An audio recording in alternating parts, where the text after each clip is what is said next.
નમસ્કાર, કોમોડિટી લાઈવમાં આપનું સ્વાગત છે અને કોમોડિટી બજારની ગતિવિધિની ચર્ચા કરવા હાજર છું હું જર્નાલ કંટી। તો સૌપ્રથમ નજર કરી લઈએ કોમોડિટીઝને લગતી હેડલાઇન્સ પર। ક્રૂડમાં તેજી આગળ વધતા બ્રેન્ટના ભાવ 2% વધીને $84 ઉપર પહોંચ્યા। એપ્રિલ બાદ સૌથી સારું સપ્તાહ રહ્યું। સોના ચાંદીમાં ઉપલા સ્તરેથી આવ્યો ઘટાડો। બોન્ડ યીલ્ડમાં વધારાથી સોનાની ચમક ઘટી। કોમેક્સ ઉપર સોનું $2300 પાસે, ચાંદીમાં પણ $30 નીચે નોંધાયો કારોબાર। બેઝ મેટલ્સ તરફથી મિશ્ર સંકેતો। વૈશ્વિક બજારમાં કોપરની કિંમતો 2 મહિનાના નીચલા સ્તરે પહોંચી। ચાઇનાના નબળા આંકડાઓથી બન્યું દબાણ, જોકે સ્થાનિક બજારમાં નોંધાયો સ્થિર કામકાજ। અને ગુજરાતમાં 6 દિવસ વરસાદની આગાહી। આવતીકાલથી 2 દિવસ દક્ષિણ ગુજરાતમાં ભારે વરસાદની આગાહી। આજે 15 જિલ્લામાં હળવા વરસાદની આગાહી।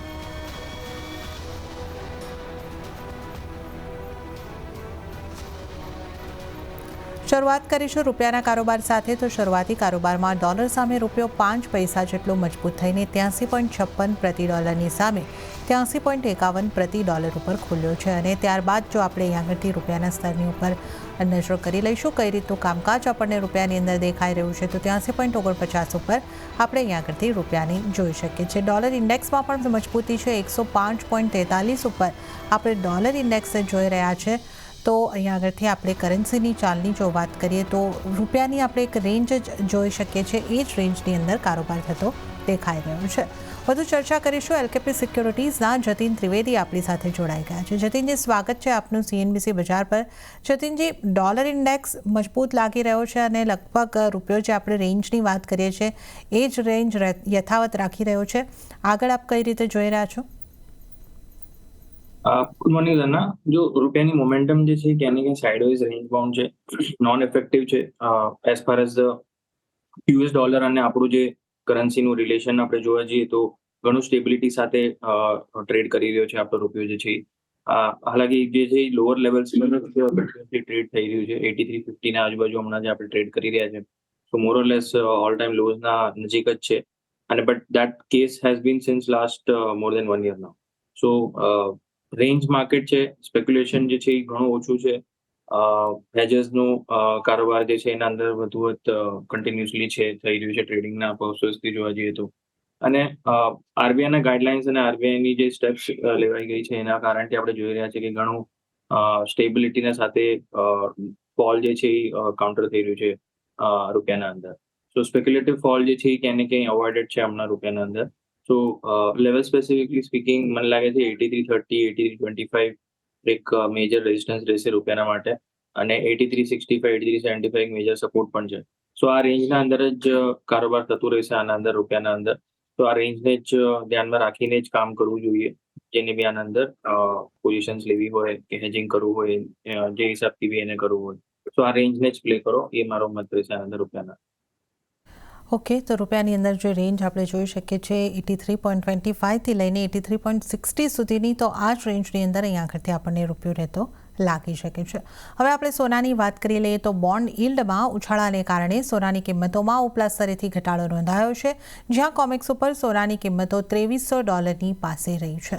અને સ્થાનિક બજારની આપણે વાત કરી લઈએ તો 71,623ના સ્તરની આસપાસ આપણને સોનાની અંદર કારોબાર દેખાઈ રહ્યો હતો। અત્યારે આપણે 71,590 સુધીના સ્તર MCX ઉપર પહોંચતા જોઈ રહ્યા છે। તો આપણે સોનાના કામકાજ ઉપર અહીં આગળથી નજર કરી રહ્યા છે। જતીનજી, બોન્ડ યીલ્ડની અંદર ઉછાળો છે, સોનું 2300ના સ્તર કોમેક્સ ઉપર મેન્ટેન કરી રહ્યું છે, ફ્લેટ ટુ પોઝિટિવ જેવી સ્થિતિ આપણને MCX ઉપર પણ લાગી રહી છે। તો આગળ આપ સોનાને કઈ રીતે જોઈ રહ્યા છો? જેને જો વીકલી બેસિસ પર વાત કરીશ, આ વીકના હિસાબથી અગર આપણે જોવા જઈએ તો મને લાગે છે રેન્જ બાઉન્ડ કન્ટિન્યુએશન જે છે એ મોમેન્ટમ રહેશે। જે રીતે લાસ્ટ વીકમાં આપણે જોયું હતું કે રેન્જ જે ક્યાં ને ક્યાં પકડેલી હતી અરાઉન્ડ અબાઉટ 2300 પાસે સ્ટ્રોંગ સપોર્ટ લઈ રહ્યો હતો કોમેક્સ પર, અને હાયર સાઇડ પર 2335, 2340 સુધીના લેવલ જે છે રેઝિસ્ટન્સ પ્લે કરી રહ્યા હતા। સો આ વીક પણ મને લાગે છે એવી રીતે જ રહેશે। મોમેન્ટ જે છે ક્યાં ને ક્યાં રેન્જ બાઉન્ડ જે છે આના અંદર જ રહેશે। 2310 એક સ્ટ્રોંગ સપોર્ટિવ ઝોન છે આ વીકના માટે, અને હાયર સાઇડ પર 2335, 2340 એક માઇનર રેઝિસ્ટન્સ પ્લે કરતું જોવા મળશે। ટ્રેડિંગ પર્પઝથી જોવા જાવ તો મારા હિસાબથી અહીંયાથી બાઇંગ ઓપોર્ચ્યુનિટીઝ બનેલી છે। બાઇંગ સાઇડનું રુઝાન રાખીને ટ્રેડ કરવું અહીંયા આગળ. ગોલ્ડ જે છે એ મને લાગે છે કરંટ વાયદો જે ઓગસ્ટનો ચાલી રહ્યો છે 71,640, અહીંયાથી કરંટ પ્રાઇસના આજુબાજુથી જ મને લાગે છે બાઇંગ મોમેન્ટમ કન્ટિન્યુ રહેવી જોઈએ. For couple of days at least મને લાગે છે અહીંયાથી મોમેન્ટમ જે છે એ પોઝિટિવ રહેવું જોઈએ. 70,500 જે છે એક સ્ટ્રોંગ સપોર્ટિવ ઝોન છે પોઝિશનલ બેઝિસના હિસાબથી, અને આ વીકના માટે મારા હિસાબથી 21,200નો એક સપોર્ટ જે છે એ મેન્ટેન કરવું જોઈએ અને હોલ્ડ કરવું જોઈએ આ લેવલ્સ જે છે આ વીકના પર્પઝથી જોવા જઈએ તો. હાયર સાઇડ પર 72,200 સુધીના ટાર્ગેટ રાખીને બાઇંગ સાઇડની રેકમેન્ડેશન રહેશે for the next few days. આ વીકના પર્પઝથી જ આ બાઇંગ કોલ આપી રહ્યો છું. ઇન્ટરડે પર્પઝનો કોલ નથી, સો વીકલી બેસિસ પર આને વ્યૂ પોઈન્ટ લઈને ચાલુ છું. ઓકે, તો વીકલી બેસિસ ઉપર અહીં આગળથી સોના માટે જે તમારે માટે ખરીદારીની સલાહ અહીં આગળથી બનતી દેખાઈ રહી છે 72,400 સુધીના ટાર્ગેટને માટે આ સપ્તાહની અંદર આપણે જોઈ શકીએ છીએ. તો ખરીદારી તરફ રહેવાની સલાહ અહીં આગળથી બનતી દેખાઈ રહી છે. જતીનજી, સોનાને માટે હવે તમે જે રીતે આપણે જણાવ્યું કે આ જે આપની સલાહ છે અઠવાડિયા સુધીની રેન્જની અંદરના વ્યૂ સાથે આપણે લઈ રહ્યા છે. થોડું જો આપણે long term view year and સુધીની આપણે વાત કરવી હોય તો સોનામાં બાય એન્ડ ડીપ રહેવું જોઈએ કે હવે આપણે જે સોનાની રેલી જોઈ હતી હવે એવી સ્થિતિની શક્યતા થોડી ઓછી છે? નહીં, એટલું બધું વીક પોઈન્ટથી હું નથી જોઈ રહ્યો. મને લાગે છે હજી પણ બાઇંગ પાવર જે છે એ ઓવર પાવર કરશે, સેલિંગ પ્રેશર જે છે ઓબ્ઝર્વ થતું જશે આગળ ચાલતા. હાલાકી ગેઇન્સ જે છે એ જેટલા પહેલા એક્સપેક્ટેડ હતા એટલા ન રહે. 2400ના તો ઓલરેડી આઈ થિંક દિવાળીના ટાઈમ પર જે આપણે શો કર્યા હતા ત્યારે જ આપણું ડિસ્કશન હતું કે 2400 સુધી મને લાગે છે મેક્સ આઉટ લેવલ હોવું જોઈએ on the very bullish side, કે ઓલરેડી 6 મહિનાના ટાઈમ ફ્રેમના અંદર જ આવી ગયું છે. તો હવે શું થયું છે કે લાસ્ટ 6 મંથના અંદર જે પરફોર્મન્સ રહ્યું છે જાન્યુઆરીથી લઈને, તો એક્સપેક્ટેશન બહુ હાઈ થઈ ગયા છે. બિકોઝ ઓલરેડી આટલું બધી રેલી થઈ ગઈ છે તો હજી રેલી મળે, હજી આગળ વધે એવી રીતના એક્સપેક્ટેશન્સ થઈ ગયા છે. હાલાકી તમે યરલી બેઝિસ પર જોવા જાઓ તો ઓલરેડી ઘણા બધા ગેઇન્સ જે છે એ રજીસ્ટર થઈ ચૂક્યા છે.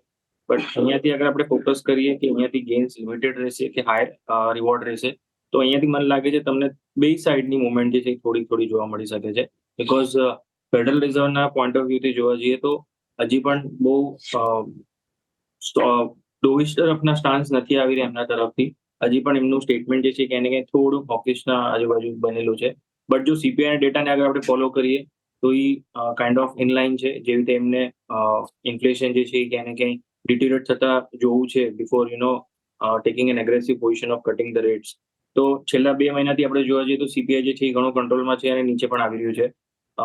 આ લાસ્ટ વીકના અંદર જે સીપીઆઈના ડેટા હતા એ સાંજના ટાઈમ પર આવ્યા અને તરત જ પોલિસી હતી. સો આઈ ડોન્ટ થિંક સો કે ઈ સીપીઆઈ ડેટા એ લોકોએ કન્સિડર કર્યું હોય, બિકોઝ મીટિંગના કન્ક્લુઝન જે છે ઓલરેડી થઈ ગયા હશે. માઇનર કદાચ પોઈન્ટ્સ એના અંદર ડિસ્કસ જરૂર થયા હશે. તો લાસ્ટ ટાઈમની જે હમણાં ફેડરલ રિઝર્વની જે મીટિંગ થઈ હતી એના અંદર બહુ પોઝિટિવલી ભલે આઉટકમ નથી આવ્યું, but because CPI data indicate કરી રહ્યું છે કે ઇન્ફ્લેશન કંટ્રોલમાં રહેશે આગળ ચાલતા, તો મે બી સપ્ટેમ્બરમાં કટ અને મે બી ઇવન ડિસેમ્બરમાં પણ કટ. અગર જો આવી રીતના અગર માર્કેટના અંદર રહે છે વ્યૂ પોઈન્ટ કે સપ્ટેમ્બર ડિસેમ્બર બે ટાઈમ એક કટ થઈ શકે છે, તો ડેફિનેટલી ગોલ્ડના માટે પોઝિટિવ સિનારિયો બની જાય છે. બટ જો એક કટની પણ અગર વાત થાય છે તો પણ એ પોઝિટિવ સિનારિયો બનેલો રહે છે. સો મોટા ભાગે અહીંયા બ્રોડલી સ્પીકિંગ ટિલ ડિસેમ્બર બહુ મોટી નેગેટિવિટી નથી હમણાં as of now. In case કોઈ ડેટા ડિસ્ટ્રપ્શન થઈ જાય અને ફેવરમાં ના આવવા માંડે તો જ અહીંયાથી આઉટલુક જે છે થોડો નેગેટિવ બની જશે. બટ એઝ ઓફ નાઉ એવો કોઈ ડેટા નથી કે જે સપોર્ટ ના કરે ગોલ્ડના રેલીને. સો બ્રોડલી બહુ મોટા ભાગે કંઈ એના અંદર સેલિંગ નથી જોઈ રહ્યો હું. મેક્સ આઉટ અહીંયાથી અરાઉન્ડ અબાઉટ અગર સેલિંગ આવી જશે તો મોટા ભાગે $50 to $80 સેલિંગ અરાઉન્ડ અબાઉટ 2230-2250 સુધીનું લેવલ આવી જાય અગર કોઈ ડેટા સ્પેસિફિક કંઈ ખરાબ આવી જાય છે તો. પણ ઓન ધ હાયર સાઇડ વળી પાછું મને લાગે છે $2400-2425 લેવલ જે છે એકવાર ટેસ્ટ કરવા જરૂર આવી શકે છે. ઓકે, તો આપણે લોંગ એટલે કે યર એન્ડ સુધીની આપણે વાત કરીએ તો અહીં આગળથી પોઝિટિવ વ્યૂ સોનાની ઉપર બનતો દેખાઈ રહ્યો છે અને રેટ કટની જે આપણે અહીં આગળથી આશા રાખી રહ્યા છે આ વર્ષના અંત સુધીમાં 1 કે 2 રેટ કટની આશા પણ આપણે અહીં આગળથી રાખી શકીએ છીએ. તો આપણે સોનાની વાત કરી, બાય તરફ રહેવાની સલાહ આ વીકના વ્યૂ માટે પણ અને લોંગ ટર્મ માટે પણ. ચાંદીની આપણે વાત કરી લઈએ તો ચાંદીમાં પણ મિશ્ર કારોબાર રહ્યો છે, જ્યાં વૈશ્વિક બજારમાં $30 નીચે કામકાજ જોવા મળ્યું છે. પણ સ્થાનિક બજારની જો આપણે વાત કરીએ તો ફ્લેટ ટુ પોઝિટિવ સંકેતો આપણને જોવા મળ્યા છે. 89,000ની આસપાસ ચાંદી પર MCXમાં કારોબાર થતો દેખાઈ રહ્યો છે. કઈ રીતે જતીનજી ચાંદીને તમે જોઈ રહ્યા છો, કોમેક્સ ઉપર $30 નીચે કારોબાર છે, પણ આપણે ત્યાં 89,000 ના અસરની આસપાસ, તો ચાંદી ઉપર આપની કઈ રીતની સલાહ રહેશે? જરા જો broadly for the next few months trend positive રહેવો જોઈએ, ઇરિસ્પેક્ટિવ ગોલ્ડના અંદર જો સાઇડવેઝ મોમેન્ટમ રહી છે કે બુલિશ ટ્રેન્ડ રહી છે. સિલ્વરના અંદર માર્કેટ જે છે મને લાગે છે વધારે પોઝિટિવિટીનો સાથે કારોબાર થતું જોવા મળશે. બેઝ મેટલ માર્કેટના અંદર જો સેલ ઓફ નથી આવતું, સિલ્વરને મેજરલી સપોર્ટ જે છે ત્યાંથી જ મળશે. ગોલ્ડ તો સપોર્ટ આપી જ રહ્યું છે, બટ મેજર સપોર્ટ જે છે ક્યાંય ને ક્યાંય બેઝ મેટલ તરફથી મળશે in this second half of 2024. Because ક્યાંય ને ક્યાંય ઇન્ટરેસ્ટ રેટ કટ થવું અને ટોક્સમાં પણ બનેલું રહેવું કે સપ્ટેમ્બરમાં થાય છે કે નહીં, કે ડિસેમ્બરમાં થાય છે, અને આ વર્ષમાં એકવાર અગર કટ થાય છે ઇન ધીસ કેલેન્ડર યર, તો ડેફિનેટલી બેઝ મેટલ માર્કેટ માટે પોઝિટિવિટીના સાઇન્સ છે. બહુ મોટા ભાગે આના સેલિંગ પ્રેશર ન આવે, તો એનું ફાયદો જે છે સિલ્વરને પણ મળી રહ્યું છે. બિકોઝ ફંડામેન્ટલી પોઈન્ટ સારા છે સિલ્વરના માટે. ફોટો વોલ્ટાની ડિમાન્ડ કે ઈવીના ડિમાન્ડમાં તમે જોઈ લો, એ બધી વસ્તુને ડેટા સ્પેસિફિકલી જોવા જઈએ તો ડિમાન્ડ સાયકલ પિકઅપ લઈ રહી છે. પ્રોડક્શન વાઇઝ બહુ વધારે નંબર્સ નથી કંઈ કે જે ફેવરમાં આવી જાય કે સેલિંગ પ્રેશર અહીંયાથી આવવા માટે સિલ્વરના માટે. તો મોટા ભાગે બ્રોડલી સ્પીકિંગ સિલ્વરના માર્કેટ જે છે ટ્રેન્ડિંગ પોઝિટિવિટીના સાથેનું જ માર્કેટ છે. કેમ કે એ થોડી ડેલિકેટ છે કમોડિટી, અને થોડુંક ઇલિક્વિડ આવી જાય છે, ઇલિક્વિડિટી આવી જાય છે, તો સેલિંગ જે છે એક શાર્પ દેખાઈ જાય છે, જેના કારણથી હાયર લેવલ્સ પર એના અંદર પોઝિશન ના લેવું એ એડવાઇઝેબલ રહેશે.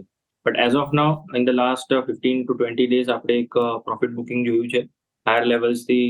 એક ઓલમોસ્ટ 4,000 થી 5,000નું સેલ ઓફ જે છે એમસીએક્સ પર જોવા મળ્યું છે આપણને સિલ્વરના અંદર. 96,000 વાળું અરાઉન્ડ અબાઉટ 89,000 પાસે આવી રહ્યું છે.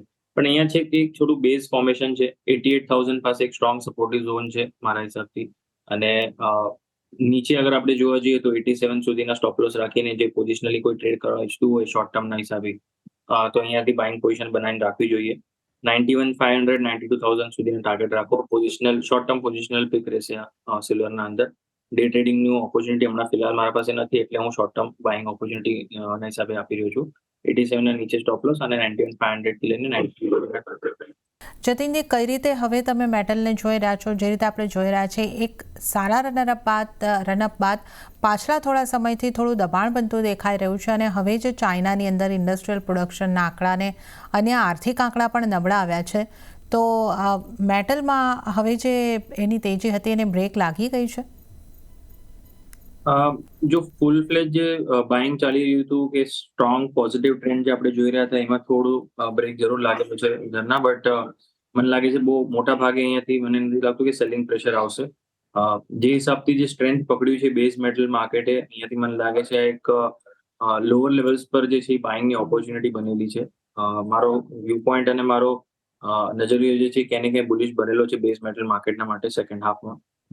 Since we are already in the second half of calendar year, મને લાગે છે થોડું કન્સોલિડેશન અહીંયા ભલે કરતું, એકાદ મહિનો પણ અગર અહીંયા કન્સોલિડેશન થઈ જાય છે તો પાછું મને લાગે છે એક સ્ટ્રોંગ ફોર્મેશન બની જશે અહીંયા આગળથી, અને એક હાયર લેવલ સુધીના લેવલ જે છે આગળ ચાલતા જરૂર જોવા મળશે. ટ્રેડિંગ વાઇઝ જોવા જઈએ તો થોડુંક અહીંયા આગળથી વોલ્ટેલિટી જે છે માર્કેટ બનેલું છે, બટ ટ્રેડર પર્સપેક્ટિવથી ઓપોર્ચ્યુનિટીઝ પણ લાય કરે છે જ્યારે પ્રોફિટ બુકિંગ થઈ ગયું છે. બાઇંગ ઓપોર્ચ્યુનિટી જે છે, રિસ્ક જે છે એ તમારું ઓછું થઈ જાય છે. તો ડે ટ્રેડર્સને એડવાઇસ રહેશે કે અહીંયા આગળ જો ડે ટ્રેડિંગ કરતા હોય કે સ્વિંગ ટ્રેડિંગ કરતા હોય, એ લોકોના માટે સ્ટોપ લોસ જે મારો રહેશે કોપરના અંદર એ અરાઉન્ડ અબાઉટ 838 ના નીચેનો રહેશે. આઈ થિંક મે મંથના અંદર અરાઉન્ડ અબાઉટ આ લોસ બનાવ્યા હતા એને 838 ના આજુબાજુના. સો એના લોસ પકડીને રાખો. એના નીચે જ્યાં સુધી ટ્રેડ નથી કરતું ત્યાં સુધી મને લાગે છે એક બાઉન્સ બેક અહીંયાથી આવી શકે છે ટુવર્ડ્સ 860 865 સુધીના લેવલ્સ આવી શકે છે in this week itself. Higher side પર હમણાં ફિલહાલ 875 થી 870 પાસે એક સ્ટીફ રેઝિસ્ટન્સ પણ બનેલો છે. સો પોઝિશનલી હમણાં તમે આના અંદર કાઉન્ટર ભલે થોડુંક વેટ એન્ડ વોચ કરી લો, બટ ટ્રેડિંગ પર્પઝથી અહીંયા એક શોર્ટ ટર્મમાં બાઇંગ કરીને ચાલી શકાય છે. એ કોપરના અંદર આ ટ્રેડ રહેશે. બીજું ઝિંકના અંદર પણ લેવલ્સ જે છે એ મને લાગે છે સારા આમના હોલ્ડ કરી રહ્યા છે. ઇન ધ લાસ્ટ 1 વીક ઝિંકે ઘણું લેવલ્સ સારા રીતે બેઝ ફોર્મેશન બનાવવાનું ચાલુ કરી દીધું છે. 253 ના નીચે મને નથી લાગતું પ્રાઇસીસ અહીંયાથી સ્લિપ થશે, અને હાયર સાઇડ મને લાગે છે પહેલા 270 268 સુધીના લેવલ્સ તમને જોવા મળી શકે છે. સો સ્વિંગ ટ્રેડિંગના હિસાબથી ઓપોર્ચ્યુનિટીઝ બેઝ જોવા જઈએ તો ઝિંકના અંદર પણ બાઇંગ પોઝિશન જે છે બનાવવાની ચાલી શકે. ઓકે, તો ઝિંકમાં પણ બાઇંગ પોઝિશન તમે બનાવીને ચાલી શકો છો. 268 સુધીના લેવલ આપણે જોઈ શકીએ છીએ. અને કોપરની અંદર અહીંયા આગળથી જે સ્ટ્રેટેજી તમારે માટે બનતી દેખાઈ રહી છે, ખરીદારી તરફ રહેવાની સલાહ જે છે બની રહી છે. 838 838ની નીચેનો સ્ટોપ લોસ રાખો અને 875નો તમારે ટાર્ગેટ કોપરની અંદર બનતો દેખાઈ શકે છે. તો કોપરમાં ખરીદારી કરવાની સલાહ. હવે આપણે ક્રૂડની વાત કરી લઈએ તો ક્રૂડ ઓઇલમાં શુક્રવારના નીચલા સ્તરેથી સારી એવી રિકવરી આવતી જોવા મળી અને બ્રેન્ટના ભાવ $84 ઉપર પહોંચ્યા. નાઇમેક્સમાં પણ $80 આસપાસનો કારોબાર થતો જોવા મળ્યો છે અને માંગ વધવાની આશાએ ક્રૂડની કિંમતોમાં મજબૂતી જોવા મળી છે. MCX ઉપર આપણે જોઈએ 6689 પર ક્રૂડની કિંમતો પહોંચતી જોવા મળી રહી છે. જતીનજી, ક્રૂડને કઈ રીતે તમે જોઈ રહ્યા છો? આજે શુક્રવાર બાદ આપણે 2% આસપાસની મજબૂતી ક્રૂડની અંદર આવતા જોઈ છે. આગળ વધી શકે, કયા કારણો છે આની પાછળ અને આપની સલાહ કઈ રીતની રહેશે? ઝરના ક્રૂડનું માર્કેટ ઘણું સારું આમ તો રિકવરી સાથે ટ્રેડ કરી રહ્યું છે. ઇન ધ લાસ્ટ 15 ડેઝ 2 વીક્સના અંદર સ્પેશિયલી જૂન મંથની જે સિરીઝ જે રહી છે એ ક્યાંય ને ક્યાંય એક રિકવરીના મોડમાં ચાલી રહી છે. ઓપેકના સ્ટેટમેન્ટ્સના બાદ પછી મને લાગે છે અહીંયાથી હજી પણ ડિમાન્ડને લઈને આઉટલુક જે છે પોઝિટિવ બનેલા છે. અને સાથે સાથે યુએસના જે સ્ટેટમેન્ટ્સ છે ક્યાંય ને ક્યાંય લોંગર ટર્મ હોરાઇઝનથી જોવા જાવ તો બોટમ લાઇન જે છે ક્યાંય ને ક્યાંય સ્ટ્રેન્થમાં જ છે. બિકોઝ ઇકોનોમિક કન્ડિશન સારા રહ્યું અને ઇન્ટરેસ્ટ રેટ કટ થવું તો ક્યાંય ને ક્યાંય આઉટલુક એ જ બની રહ્યો છે કે ડિમાન્ડને લઈને કોઈ પ્રોબ્લેમ્સ નથી દેખાઈ રહ્યા આગળ ચાલતા. તો મને લાગે છે ક્રૂડના માર્કેટને અહીંયાથી બહુ વધારે નેગેટિવિટીથી ના જોવું. થોડુંક પ્રોફિટ બુકિંગ જરૂર આગળ જઈને આવી શકે છે બિકોઝ ક્યાંય ને ક્યાંય અહીંયા રેન્જ અબાઉટ 85 પાસે બ્રેન્ડના અંદર એક સ્ટિફ હર્ડલ જરૂર છે. સો એક ડિપના માટે વેઇટ કરવું છે. પોઝિશનલી ટ્રેડ કરે છે એના માટે હું વ્યૂ પોઈન્ટ આપું છું હમણાં as of now. Around about 81 થી લઈને 80 ના આજુબાજુ જ્યારે આવે બ્રેન્ડના પ્રાઇસીસ અને MCX પર તમને અરાઉન્ડ અબાઉટ 6400 થી લઈને 6350 એક 200-250 પોઈન્ટનો ઘટાડો મળે એના પછી એના અંદર એન્ટ્રી લેવાની પોઝિશનલ બેસિસ પર જોવા જઈએ તો. જે ટ્રેડિંગ કરતા ઈચ્છતા હોય અને જે આપણા એગ્રેસિવ ટ્રેડર્સ છે એમના માટે મારી સલાહ રહેશે લેવલ સ્પેસિફિકલી સ્પીકિંગ આ વીકના અંદર થોડુંક અહીંયાથી વેઇટ કરો. અરાઉન્ડ અબાઉટ તમને લેવલ્સ 65, 80, 6600 સુધીના લેવલ્સ મળે ને ત્યારે બાય કરજો. હમણાં વેઇટ કરો. એક 50-60 પોઈન્ટનો ડીપ આવે ત્યારે સારા લેવલ્સ એન્ટ્રી માટે બનેલા છે બાઇંગ પોઝિશન સાઇડના માટે. લોઅર લેવલ પર સ્ટોપ લોસ જે છે 65-20 ના નીચે આવે અને હાયર સાઇડ પર 66-75, 6700 સુધીના ટાર્ગેટ્સ રાખીને ચાલો. આ વીકલી બેસિસ પર વ્યૂ પોઈન્ટ લઈને ચાલવાનું. ડીજન. ઓકે, તો અહીંયા આગળથી ક્રૂડને માટે પણ વીકલી બેસિસ પર અને પોઝિશનલી વ્યૂ જો આપણે રાખતા હોઈએ છીએ તો ખરીદારીની સલાહ છે, પરંતુ થોડો ઘટાડો આવે ત્યારબાદ ખરીદારી કરવાની સલાહ છે. તો 6400ની આસપાસ તમારે બાય કરવાનું રહેશે અને 6520ના સ્ટોપ લોસ અહીંયા આગળથી રાખીને ચાલો. ટાર્ગેટ જે તમને બનતા દેખાઈ શકે છે 6675ની આસપાસ ટાર્ગેટ તમને બનતા દેખાઈ શકે છે. તો આપણે ક્રૂડની વાત કરી અને હવે આપણે નેચરલ ગેસના કારોબાર ઉપર પણ નજર કરી લઈએ. તો શરૂઆતી કારોબારમાં સ્થાનિક બજારમાં નેચરલ ગેસની કિંમતો લગભગ 0.5% જેટલી વધતી દેખાય અને 234ના સ્તરની આસપાસ નેચરલ ગેસ કારોબાર કરી રહ્યું છે. જતીનજી, નેચરલ ગેસને હવે તમે કઈ રીતે જુઓ છો?